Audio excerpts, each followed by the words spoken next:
Hello and welcome to Fabulous Momentum, Fabulous Networking's newsletter for the 15th of March 2026. I'm Glenda Shawley. Have you taken your eye off the ball? I heard a story this week that was a bit of a wake-up call. A businesswoman had been contemplating a significant purchase for months. This week she finally decided to buy. She rang the vendor to confirm the price, only to find it had more than doubled on the price advertised on the website.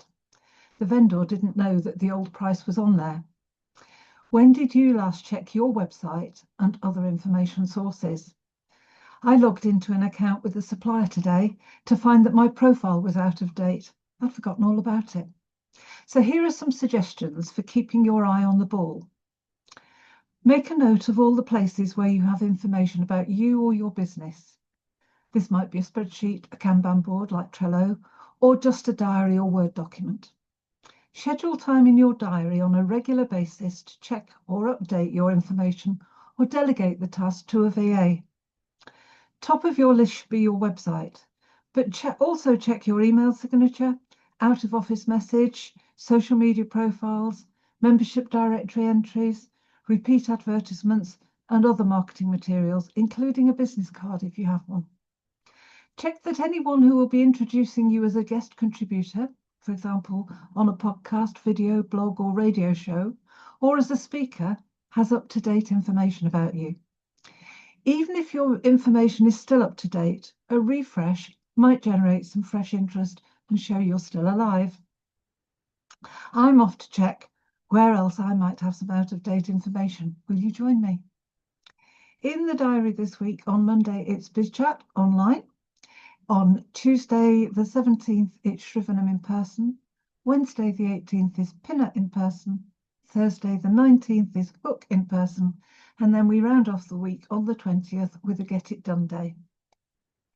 The spark idea this week is, where are the bottlenecks in your business? Where are the bottlenecks that impede your business progress? Are you trying to do too much yourself? Are you too slow to make decisions?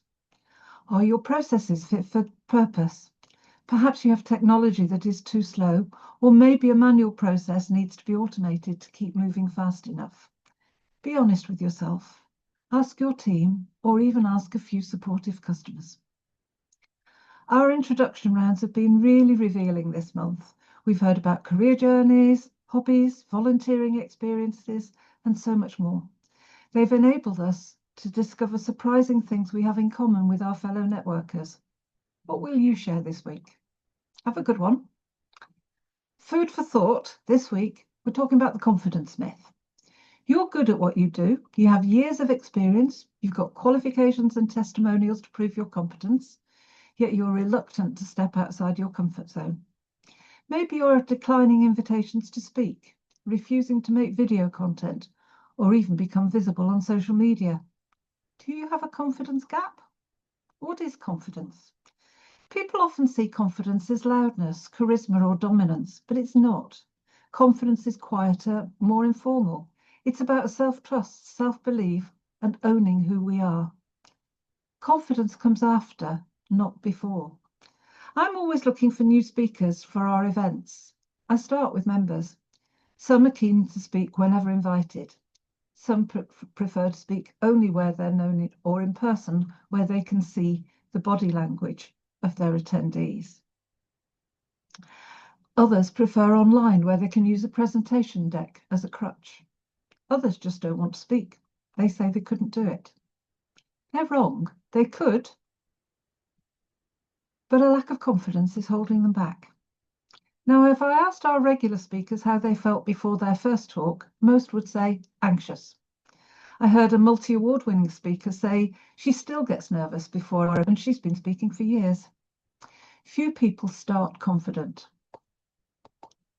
Confidence comes as a consequence of stepping outside our comfort zones.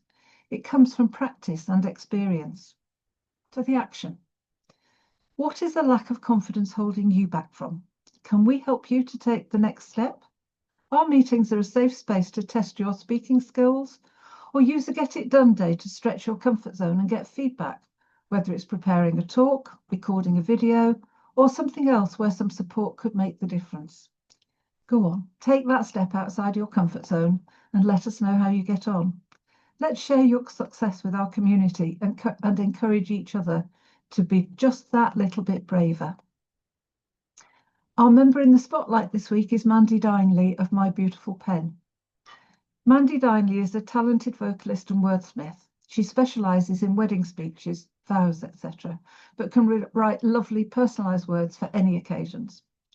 But did you know that Mandy also sells gifts through her website? Pens, notebooks, framed wordy gifts, and more. Her letters from Santa and invitations to Lapland are very popular around the festive season. One particular gift has caught my eye recently, and I can't wait for my great niece to be old enough to understand it. That gift is the Fairy Enchanted box, which can be bought as a one-off or as a subscription.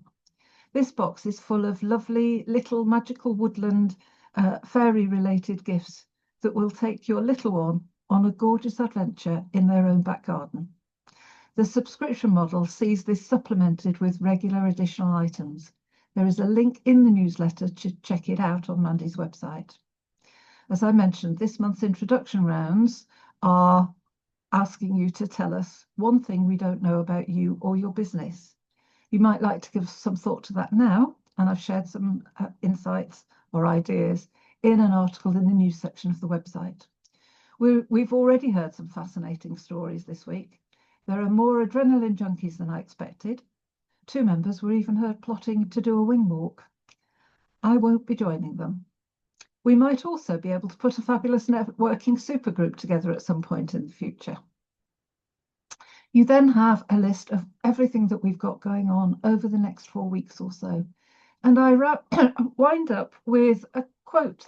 And this week's is rather special because it's from one of our own. It's something that Mandy Dineley said when she was speaking at Felicity's online meeting this week. And it struck a chord with me. In a world full of look at me, be someone who says, look at them. I'll leave you with that thought because I think it's a good one.